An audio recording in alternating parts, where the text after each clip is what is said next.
So ngayon, i-introduce natin ang game industries. Ano? Tara?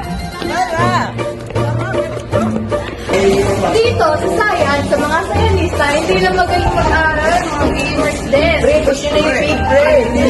Ginagawa nila ito para ma-reduce ang stress nila after nila mag-aral, pero parang dadagdagan naman. Basag na. Yeah boy, push. Delugs, ano nga ba ang gaming industry? Ano nga ba ang game industry?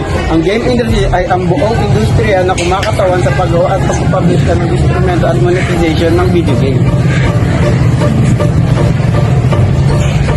Hindi lang ito laro. Ito ay ang global business na may developer, publisher, platform, at player community.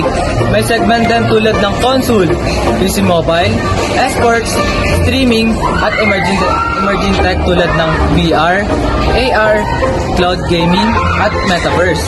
Sa Pilipinas, maraming gamers na streamers, indie developers, at student na gusto maging game developer, artist, o musician.